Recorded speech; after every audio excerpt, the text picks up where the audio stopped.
Bihar board class 10th के 50 हम लोग ऑब्जेक्टिव करने वाले हैं आपदा प्रबंधन से। बहुत ही इंपॉर्टेंट जो आपके बोर्ड के क्वेश्चन में ना यही सवाल आएंगे एसएसटी के पेपर में। तो चलिए ज़्यादा देरी ना करके शुरू करते हैं। पहला क्वेश्चन है, आपदा किसे कहते हैं? सामान्य घटना, प्राकृतिक घटना, ऐसी घटना जिससे जान माल की हानि हो। तो यही हो जाता है, ऐसी घटना जिसमें जान माल की हानि हो उसे क्या कहा जाता है? आपदा कहा जाता है। ऑप्शन नंबर सी राइट हो जाएगा। आगे बढ़ते हैं। क्वेश्चन नंबर दूसरा का है कि आपदा प्रबंधन का मुख्य उद्देश्य क्या होता है? नुकसान बढ़ाना, नुकसान कम करना, प्रचार करना, प्रतियोगिता करना। देखिए, नुकसान बढ़ाना ये गलत बात है, नुकसान कम करना। प्रबंधन मतलब क्या होता है? आपदा आ गया, मान लेते हैं भूकंप हो गया, अब भूकंप से कैसे बचे उसका मतलब वही होता है प्रबंधन। प्रबंधन मतलब उसका बचाव कैसे करेंगे। तो नुकसान को हम लोग कम से कम हो इसीलिए तो प्रबंधन किया जाता है। ऑप्शन नंबर बी राइट हो जाएगा। आगे बढ़ते हैं। अगला क्वेश्चन है कि निम्न में से कौन प्राकृतिक आपदा है? प्राकृतिक आपदा मतलब क्या होता है? जो मानव नहीं करते हैं बल्कि भगवान के द्वारा या प्रकृति के द्वारा। जैसे युद्ध, युद्ध तो मानव करते हैं। भूकंप, भूकंप मानव थोड़ी ना करता है। ये दो प्लेटों के टकराने से भूकंप आता है, यानी मानव इसमें हस्तक्षेप नहीं किया है बल्कि प्रकृति नेचर के द्वारा हुआ है। उसी को क्या कहा जाता है? प्राकृतिक आपदा। ऑप्शन नंबर बी राइट हो जाएगा। आगे बढ़ते हैं। अगला सवाल हमारा है कि बाढ़ किस प्रकार की आपदा है? देखिए, बाढ़ भी मनुष्य नहीं उत्पन्न करता है। बाढ़ का ज़्यादा वर्षा हो जाए या नदिया के पानी बहुत ज़्यादा हो जाए। तो नदिया का पानी भी कैसे ज़्यादा होता है? जब ज़्यादा बाढ़ बारिश का होने लगे तो बाढ़ आ जाता है। तो मानव निर्मित नहीं है। सामाजिक, ये भी गलत बात। यह भी बाढ़ भी एक प्रकार की कैसी आपदा है? प्राकृतिक आपदा है। आगे बढ़ते हैं। अगला सवाल है कि भूकंप मापने हम लोग किस में मापते हैं? भूकंप मापने के लिए किलोमीटर में, गलत बात है। रिएक्टर में, रिएक्टर स्केल में मापा जाता है। किस में मापा जाता है? रिएक्टर स्केल में। ऑप्शन नंबर सी राइट हो जाएगा। अगला सवाल हम लोग देखते हैं। अगला सवाल कह रहा है कि चक्रवात किस क्षेत्र में अधिक आता है? रेगिस्तान में, गलत बात है। रेगिस्तान में चक्रवात कहाँ से आएगा? समुद्र तट पर, हाँ समुद्र तट में ही चक्रवात आता है। ऑप्शन नंबर बी राइट हो जाएगा। आगे बढ़ते हैं। देखिए, सूखा किस कारण होता है? अधिक वर्षा के कारण। अधिक वर्षा होगा तो सूखा होगा, गलत बात है। कम वर्षा, हाँ कम वर्षा होगा तो सूखा हो जाएगा। भूमि एकदम बंजर हो जाएगी, सूखा हो जाएगा, उसमें फसल नहीं होगा। तो कम वर्षा होगा तो क्या होगा? सूखा हो जाएगा। ऑप्शन नंबर बी राइट होगा। अगला सवाल का है कि सुनामी का मुख्य कारण क्या होता है? सुनामी, चक्रवात, भूकंप, सूखा, वर्षा। तो क्या होता है? सुनामी कहाँ आता है? देखिए, जब समुद्र है, यह समुद्र मान लेते हैं, इसमें जब भूकंप आता है ना तो सुनामी उठता है। तो भूकंप आने से ही सुनामी आता है। मुख्य कारण क्या है? भूकंप। ऑप्शन नंबर बी राइट होगा। अगला सवाल का है कि अग्निकांड किस प्रकार की आपदा? अग्निकांड मतलब का आग लग जाना। तो आग लगेगा तो भगवान थोड़ी ना आग लगा दिए, ये प्राकृतिक थोड़ी ना आग लगाएगा, मानव निर्मित होगा। मानव के द्वारा ही, मानव के भूल से ही आग पकड़ेगा, तो मानव निर्मित होगा। ऑप्शन नंबर बी राइट हो जाएगा। अगला सवाल का है कि आपदा प्रबंधन अधिनियम कब लागू हुआ? आपको बताना। 2001 में नहीं जी, 2003 में नहीं, 2005 में आपदा प्रबंधन नियम लागू हुआ। ऑप्शन नंबर सी राइट हो जाएगा। ये फैक्चुअल सवाल है, याद रख लीजिए। अगला सवाल का है कि एनडीएमए का पूरा नाम क्या है? ये जो है फुल फॉर्म पूछ देता है कि एनडीएमए का पूरा नाम क्या है, फुल फॉर्म क्या है? The national disaster management authority. National disaster management authority, याद रख लीजिए। अगला सवाल देखते हैं कि बिहार में बाढ़ आने का मुख्य कारण क्या है? बताइए। कम वर्षा। देखिए, कम वर्षा के कारण बाढ़ आता है, गलत बात है। नदियों का उफान। देखिए, जब बिहार में बाढ़ आने के कारण क्या होता है? एक तो बारिश होने लगता है, दूसरा का नदियों का पानी का स्तर काफ़ी ज़्यादा बढ़ जाता है, जिसके कारण पानी जो है नदी से आकर गाँवों में आ जाता है, जिसके कारण बाढ़ आ जाता है। ऑप्शन नंबर बी राइट हो जाएगा। अगला सवाल हमारा कह रहा है कि आपदा से पहले की तैयारी को क्या कहा जाता है? आपदा से जो पहले की तैयारी करे, पुनर्वास, ये तो आपदा के बाद होता है। समन, यही हो जाएगा। समन आपको नया वर्ड लग रहा होगा, लेकिन आपदा से पहले की तैयारी को समन ही कहा जाता है, जिसे पूर्व तैयारी, आपदा की पूर्व तैयारी भी हम लोग कह सकते हैं। आपदा की पूर्व तैयारी यानी आपदा से पहले की तैयारी। जैसे क्या होगा? जैसे बाढ़ आने वाला है तो आप क्या करेंगे? आपका ऐसी स्थान खोजेंगे जो ऊंचा वाला स्थान, वहाँ पे चले जाएंगे, आपकी गाय भैंस को या कीमती सामान को वहाँ जाकर रख देंगे। तो यही होगा। आपदा से पहले की जो तैयारी होता है समन कहलाता है या पूरी तैयारी कहलाता है। देखिए, भूकंप के समय में क्या करना चाहिए? भूकंप जब आ जाए तो बताइए आप क्या करना चाहिए? दौड़ेंगे, गलत बात है। खुले स्थान में जाना, यही हो जाएगा। आप क्या करें? भूकंप के समय में आप खुले स्थान पर चल जाइए और वहाँ पे लेट जाइए। लेट जाइए तो भूकंप से बचने का ज़्यादा संभावना है। अगर आप दौड़ेंगे, चाहे अगर लिफ्ट में का प्रयोग करें, लिफ्ट में प्रयोग करेंगे, पता चला कि लिफ्ट टूट गया तो दिक्कत हो जाएगा। खिड़की के पास खड़ा, ये भी गलत बात है। ऑप्शन नंबर बी राइट हो जाएगा। अगला सवाल हम लोग देखते हैं। प्राथमिक उपचार का उद्देश्य क्या है? तुरंत सहायता दे देना। प्राथमिक उपचार का है, मान लेते हैं कोई बाढ़ से अभी पीड़ित है, चाहे उसको तो उसको तुरंत हम लोग क्या कर दिए? हेल्प कर दिए, वही कहलाता है प्राथमिक उपचार। ऑप्शन नंबर बी हो जाएगा। अगला सवाल है कि आपदा के बाद लोगों को बचाने की प्रक्रिया क्या क्या लेती है? आपदा के बाद जो होता है, हम लोगों को बचाने की प्रक्रिया को क्या कहते हैं? राहत कहते हैं, पुनर्वास कहते हैं। ऑप्शन नंबर क्या हो जाएगा? बी हो जाएगा राइट। आगे बढ़ते हैं। देखिए, चक्रवात की सूचना कौन देता है?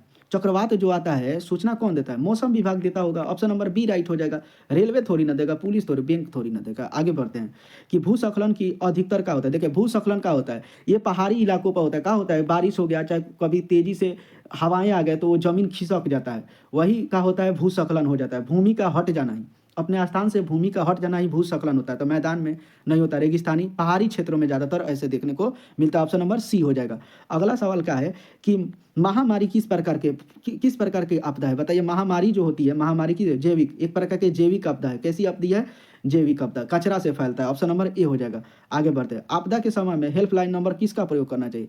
तो याद रखिए, आपदा के समय में आप 112 पर फ़ोन करिए, उस पर आपको हेल्पलाइन मिलेगा, उस पर फ़ोन करिएगा आपदा के समय में। आगे बढ़ते हैं। देखिए बाढ़ से बचाने के लिए क्या करना चाहिए? आप बाढ़ से बचना है तो आपको क्या है, निचले स्थान में रहना चाहिए। आप नीचे जाकर चले जाइएगा, गलत बात है। ऊंचे स्थान पर जाइए। कहाँ जाइए? ऊंचे स्थान पर जाइए। आगे बढ़ते हैं। अगला सवाल क्या है कि सूखा का प्रभाव पड़ता है। सूखा का प्रभाव, जमीन क्यों सूख जाता है? जब वर्षा नहीं होगा तो सूखा का प्रभाव, जमीन पानी नहीं होगा तो, पानी नहीं होगा तो खेती नहीं होगा, खेती नहीं होगा तो हम लोग अनाज नहीं खा पाएंगे। तो खेती पर सीधे सीधे कहाँ इफेक्ट पड़ता है? खेती पर। वहाँ पे कृषि करने योग्य जमीन नहीं रह पाएगा, फसल का हो जाएगा, सूख जाएगा। आगे बढ़ते हैं। अगला सवाल क्या है कि आपदा प्रबंधन का पहला चरण क्या है? जो पहला चरण है आपदा प्रबंधन का, उसे का संबंध पहला। आगे बढ़ते हैं। रिएक्टर स्केल का संबंध है। देखिए रिएक्टर स्केल का हम लोग प्रयोग किस में करते हैं? अभी पीछे अभी हम लोग पढ़ के आए कि रिएक्टर स्केल का कहाँ। तो भूकंप को मापने के लिए, भूकंप की तीव्रता मापने के लिए किसका प्रयोग करते हैं? Richter scale. अब सुनामी शब्द किस भाषा से लिया गया है? बताइए। सुनामी जो शब्द है कहाँ से? हिंदी से नहीं, अंग्रेजी से नहीं, जापानी से। कहाँ से? जापानी से, जापान से लिया गया है यह शब्द का, सुनामी का। अगला क्या है कि बिहार की प्रमुख नदियाँ क्या है? गंगा है, गंगा ही हो जाएगा। बिहार की जो सबसे प्रमुख नदी कौन सी है? गंगा। और बताइए कि गंगा नदी जो है भारत की सबसे लंबी नदी में से भी एक है। आपदा में सबसे पहले को किसे बचाना चाहिए? बताइए किसे बचाइएगा? संपत्ति को पहले बचाइएगा कि जान को? तो जान से बढ़ के है का संपत्ति, तो पहले जान को बचाइए। ऑप्शन नंबर बी हो जाएगा। आगे बढ़ते हैं। देखो अगले, आग लगने पर किस पर हम लोग को फ़ोन करना चाहिए? 101 नंबर पर। याद रखिए आग लगने पर कौन सा? 101 पर फ़ोन करिए। आगे बढ़ते हैं। देखिए भूकंप के समय में लिफ्ट का प्रयोग क्यों नहीं करना चाहिए? देखिए भूकंप के समय में लिफ्ट का, बिजली जा सकती है, ये बात बिल्कुल सही है कि भूकंप के समय में बिजली टूट सकती है, जा सकता है, समय अधिक लग सकता है, गलत बात है। नियम है, जगह कम है। ऑप्शन नंबर ए राइट हो जाएगा। चलिए आगे बढ़ते हैं। आपदा प्रबंधन में सामुदायिक भागीदारी क्यों जरूरी है? देखिए सामुदायिक आपदा प्रबंधन मतलब क्या होता है? आपदा से बचने के लिए जो प्रबंधन किया जाता है उसी को आपदा कहा जाता है। अब सामुदायिक मतलब क्या? बहुत सारे लोग मिलकर उसका प्रबंधन क्यों करते हैं? तो सहयोग के लिए। क्या करने के लिए? सहयोग के लिए। आगे बढ़ते हैं। अगला सवाल हमारा कह रहा है कि एनडीआरएफ का पूरा नाम क्या है? एनडीएफ का पूरा नाम क्या है? The national disaster response force. Option number A हो जाएगा। एनडीआरएफ का full form national disaster response force. आगे बढ़ते हैं। देखिए सूखा से बचाव का उपाय क्या है? अगर सूखा हो जाए तो उसको क्या करेंगे हम लोग?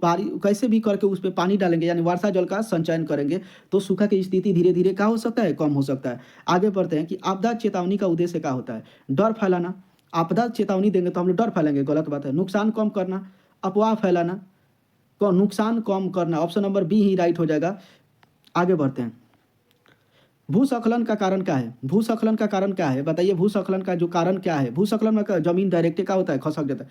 पेड़ की कटाई, पेड़ भी कटेगा तो भूस्खलन, वर्षा भी हो जाता है, भूकंप भी हो जाता है, उपरोक्त सभी हो सकता है। ऑप्शन नंबर डी हो जाएगा। आगे बढ़ते हैं कि महामारी कैसे फैलता है? देखिए महामारी आ गया कि कैसे फैलता है? स्वच्छता से महामारी थोड़ी ना फैले, गंदगी से।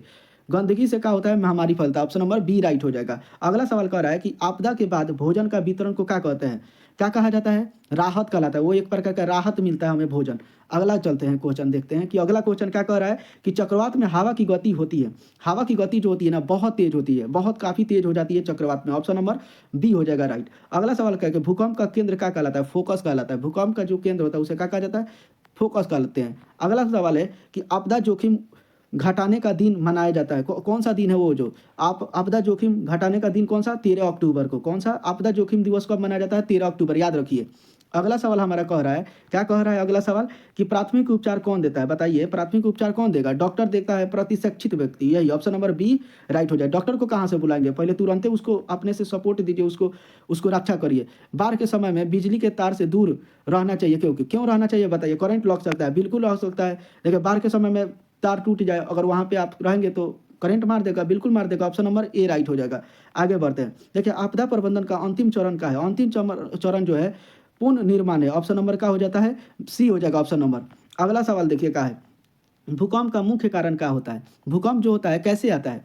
वर्षा से गलत बात है, हवा से नहीं, तापमान से नहीं, प्लेटों की हलचल से, प्लेटों की जब दो प्लेट क्या होती है एक दूसरे से क्या होती है टकराती है तो क्या होता है भूकंप आता है। ऑप्शन नंबर ए राइट हो जाएगा। अगला सवाल क्या है कि सूखा का प्रभाव किस पर अधिक पड़ता है, उद्योग पर, कृषि पर। देखिए सूखा का प्रभाव उद्योग पर नहीं पड़ेगा, उद्योग के सूखा से क्या मतलब है, कृषि पर, कृषि पर बिल्कुल प्रभाव पड़ेगा। अगर सूखा हो जाएगा तो कृषि होगा ही नहीं, धान गेहूँ ये सभी हो गए ही नहीं।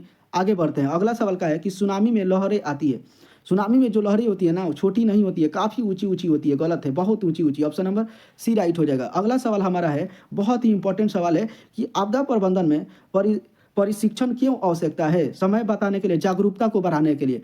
प्रशिक्षण क्यों आवश्यक है, तो जागरूकता बढ़ाने के लिए। आपदा के समय में हम लोगों को ज़्यादा से ज़्यादा जागरूक करेंगे, जिससे हम लोग ज़्यादा जान माल की क्षति ना हो, लोग सेफ्टी से बच पाए, अच्छा से रह पाए।